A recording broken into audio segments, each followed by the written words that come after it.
No Man's Sky Origins added a great many things, one of which is the black market, through which you can obtain a new classification of procedural technology upgrades, as well as make a whole lot of easy nanites. These illegal banned upgrades are marked as X-Class and are proper wildcards for bonuses. I've gathered all of the stats and bonus ranges these tech can have, so let's get into how they work, where to find them, and how they work in relation to nanite gain.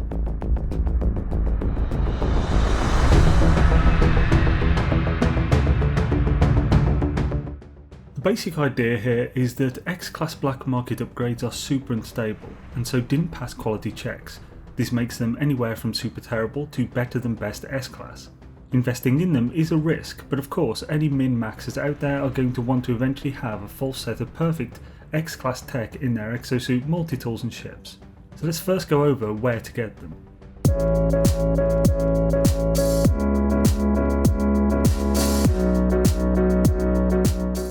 X-Class technology upgrades can be obtained in a few different ways. The most simple and consistent is from scrap dealers on space stations.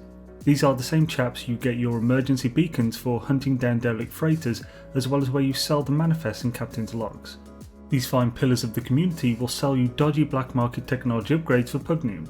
It is an odd currency for this, but also a really nice way to get them. Pugnium is very easy to obtain, as you can simply purchase it from most space stations. It also drops en masse from filthy Sentinel scum, so you could now say that farming Sentinels is quite lucrative indeed. As on top of the standard nanites you get from obliterating them, you can also use the Pugnium for more than just refining into tiny quantities of nanites. These scrap dealers do have very low stocks however. They usually only sell a few types, so you'll need to travel around a little to get the one you're after, but we had to do that for the standard tech from vendors anyway. Lastly on these dealers, this is also how you would get nanites through Pugnium, but I'll go over the min-maxing of that shortly. Another way of obtaining these new upgrades is through travelling traders who will randomly land near you while you're exploring and offer trade. These fine traders are pure black market and will sell upgrades as well as Nip buds, which up until now were hard to come by. Prior to this update, Nip buds were the only item in the game files marked as illegal, though it's pretty cool to have it and more with the dodgy stigma in game. These traders will want nanites for their cursed wares, however, and not Pugnium. The last way that I'm aware of for obtaining these is through buried caches, buried around planets. You can search for these caches with your analysis visor. They have the little chest icon, which is the same as the cargo drops. These caches can give many things, like nanites materials, but also seemingly rarely they can drop X-Class technology modules. I will note it is possible that there are other methods to find them, or that more ways will be introduced, but as of this moment these three are all I've found from in-game, the game files, and even checking Reddit just in case.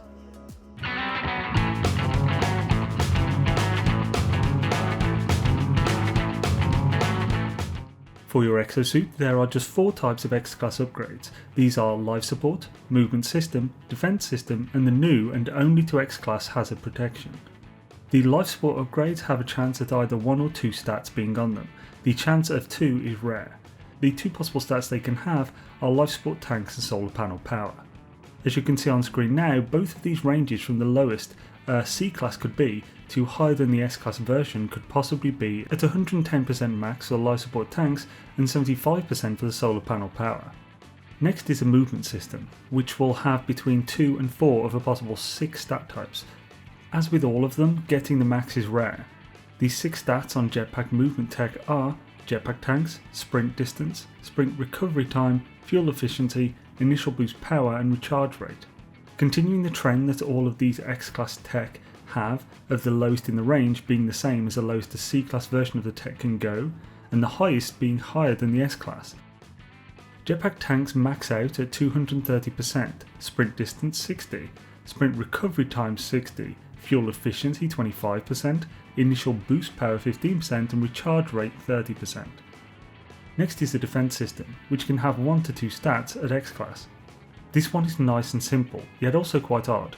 It has shield strength and core health as the possible stats, core health being static through all of the upgrades at a flat 33%, regardless of what the class of the upgrade is, which removes some RNG for getting your best case scenario. Shield strength is a strange one, which goes lower the better the upgrade. I expect this is either a visual bug or an actual issue with the tech. C-Class can go as high as 95%, whereas X-Class can max out at 90%. C-Class can go as low as 90, but X-Class can be between 75 and 95%. It's very odd and I don't really know what to tell you here. The last one for Exosuits is a new unique one. It is hazard protection, but doesn't focus on any particular type. This could really be one of the most sought after out of all of these new X-Class tech. This hazard protection X-Class module is also special in that it doesn't count toward any of the other tech of that type. What I mean by this is, at standard, you can have 3 of each type of tech regardless of class per inventory type, being main and tech, etc. These X-Class modules are part of that, so it would replace your S-Class that you already have. But this hazard protection X-Class module is its own upgrade type, and so can be installed along with the chargeable specific type hazard protection modules and of course the blueprints. This module gives you all 4 stats no matter what, and those stats are resistances to each of the 4 main hazard types of hot, cold, radioactive and toxic. It does not include water breathing, which makes sense. Each stat can be between 1 and 10% resistance, so I would highly recommend this particular one to everyone, as things have gotten more crazy with hazards these days. I expect that resistance may even count toward lava damage from the top of a volcano.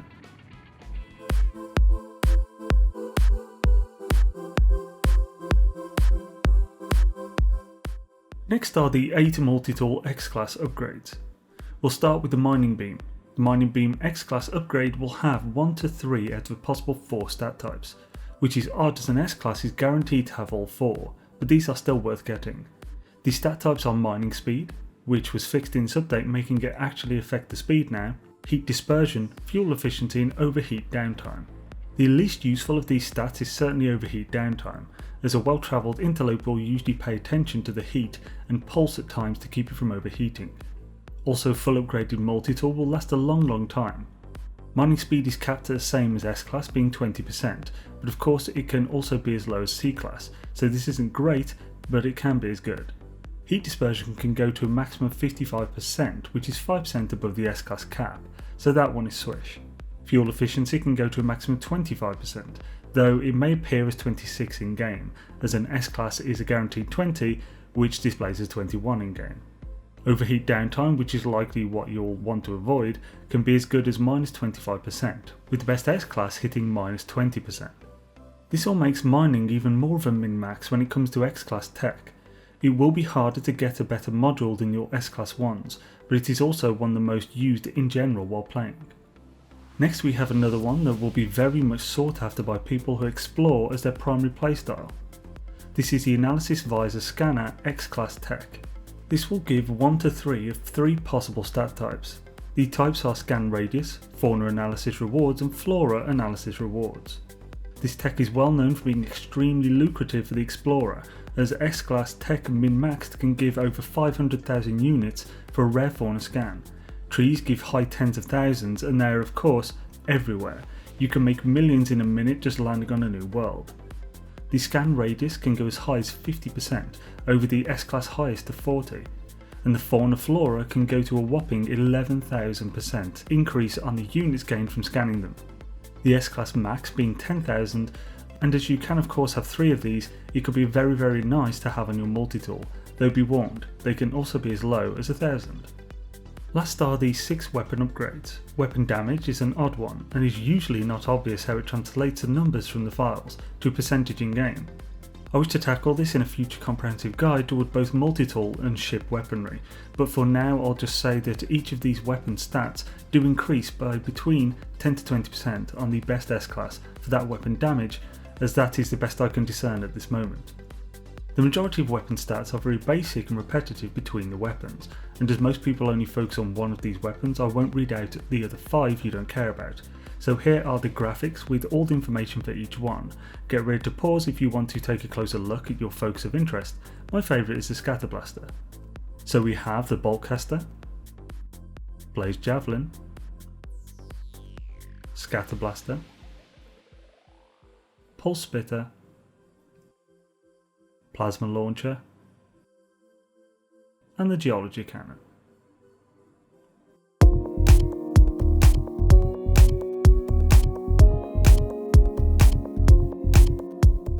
Black Market X-Class tech upgrades for starships are pretty darn swish. There are 8 different types, 5 of which are weapons. Firstly, the pulse engine, which can have 1 to 3 stats for possible 3, which are pulse drive fuel efficiency, boost, and manoeuvrability. There is a fourth stat, which is also labelled as a secondary manoeuvrability. It has no weighting and does not change its stat quality over any of the classes. Pulse drive fuel efficiency can max out at 25%. On S-Class this is a static 20%, but as X-Class goes between the lowest C-Class and the higher than S-Class usually, the lowest X-Class can go to is 5%. Boost can go to a max of 20%, which is 5% above the max of S-Class, and manoeuvrability can go as high as 14%, which is 2% above the max of S-Class. Next up we have Hyperdrive. This is the Cadillac of ship upgrades, as that total warp distance has some serious bragging rights with it. This gives between 1 and 2 stats out of a possible 2. These stats are Hyperdrive range and warp cell efficiency. Warp cell efficiency is always just a flat 100% regardless of class, although it is not a possible stat for C and B class Hyperdrive modules. Hyperdrive range however on X class tech has a possible max of 300, which is 50 above the max for S class, meaning that you could potentially add another 540 light years onto your ship's range. 540 is on a ship with 8% bonus to Hyperdrive and does not include the differences to adjacency bonuses. Now for a nice and simple shield. Shields are guaranteed to have the one and only stat. The numbers in the file say 0.2, which would imply 20%, but in game they show as 30%. With this we might assume that the max an X class can go, being 0.25, makes the in-game percentage 37.5, but I'm not completely sure, as the 0.2 may just not be a percentage and instead just an additive number to the overall shield strength. Even then, the percentage should expectedly be 37.5, but there are often hidden modifiers we don't know about at playing this game, so results may differ from this. And finally, for the ship weapons, as with the multi-tool, I won't go through their individual stats as most won't use all of them, but here are all of the graphics for their stats for your perusal. We have the photon cannon, infraknife accelerator, phase beam, cyclotron ballista, and my favourite, the positron ejector. In my opinion, the positron ejector is still the king of dogfighting. Its damage is unmatched, though its range isn't the best, same with its spread. But of course, any of these weapons can be used very effectively, so it really is just what you prefer, what fits with your playstyle.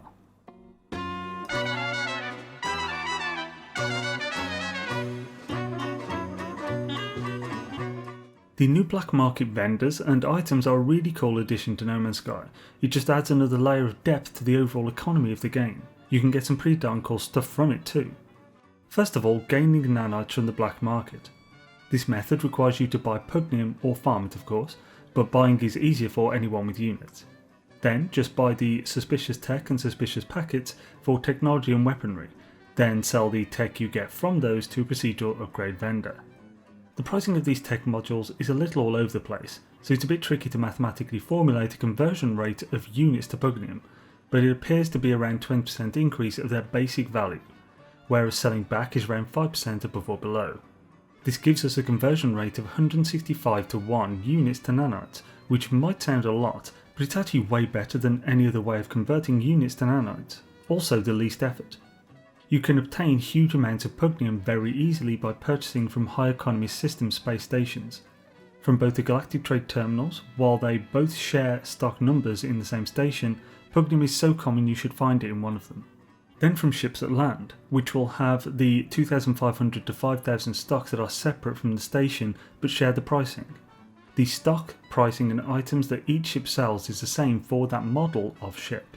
So if you see pugnium on a shuttle model you saw fly in, all of the ships of that shuttle model that land will have it, so you can just buy from one and then the next and so forth. The primary limiting factor here is the stock levels of the scrap dealer himself. He will only have 1 to 3 of very limited stock list, which will include suspicious goods, suspicious technology and suspicious weaponry. 1 to 3 specific suspicious tech items and a wild card that is often not even anything considered illegal, but nevertheless available for pugnium. The last item should generally be avoided as the exchange rate is insane. On this note of stock list, as with many, these are quite consistent. By this I mean the scrap dealer vendor that you see in a space station, The items he sells, the amount of them he has for sale and even the price is fully consistent over every platform. So if you find a scrap dealer with an item someone is looking for, you could just give them the portal code in the galaxy and they could come and get it. Another note that these stocks do replenish on reload. We can't leave, however, without also talking about suspicious packets they sell. These are a sort of in-game friendly loot box. They have a list of things they could contain, with percentage chances and all that jazz. Well, I have all the items and percentage chances. I've even calculated them down to overall worth. Suspicious packets of goods can contain a whole lot of stuff. Some of it is crap, some is quite cool. They will cost you around 41 to 42,000 units worth of pugnium each, and will give on average around 29,000 worth back, though that doesn't include procedural products that could drop, which are about 6.6% of the total pool. The interesting items here that may make it worth it for you are Starship inventory augment at a 0.33% drop rate, multi-tool inventory augment at an equally awful 0.33% drop rate, and both living pearls and crystal sulfide, which are both at a 3.3% drop rate. If you have a whole lot of cash and are farming these vendors for modules anyway, you may as well get these to bank up your buildable item stocks for underwater bases, and a low chance at empty upgrade, but otherwise they aren't really worth it. Suspicious packet of technology is a different ballgame. It does have an 18% chance of just dropping a procedural item. These are noted as common and are drops from the new buried caches found in planets. But as these are the common version, there are no chance of it being tech, just items that when used will give 100 nanites or so or some basic materials. But the rest of the drop rate is shared over these 9 tech, covering X-class versions of non-weaponry upgrade tech. This packet is rated at 258 nanites on average, not including the small chance of a procedural item. So it is a little more than that, and will cost you around 58,000 units for a conversion of around 225 to 1. Lastly is the suspicious pack of weaponry. This will cost you around 83,000 units worth of pugnium, and reward 300 or so nanites worth of tech on average. This only has a 4.35% chance of dropping a common procedural item, with the rest being split evenly over the different X-class weaponry modules. What of these items you'll want to get both depends on what you are after, but also how efficient you are trying to be. It is generally most efficient to simply buy the specific suspicious module you are after for conversion of units to nanites.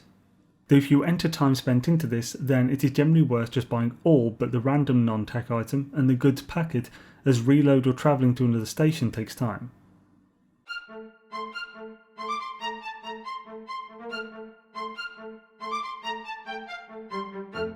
Thank you for watching, good people. If you aren't subscribed yet, hopefully I've earned it today. More guides, live streams and news coming your way for No Man's Sky. All tables in this guide can be found on my website zanesworld.com for reference. It is linked in the pinned comment next to the Discord link and the various ways you can support my work. A huge thank you to all my Patreon and members who enable me to do these videos. If you wish to join the ranks and get early access to non-time sensitive videos, vote on what guides I make and more, check out the link below. It has been a pleasure, fine people. Have a fantastic day.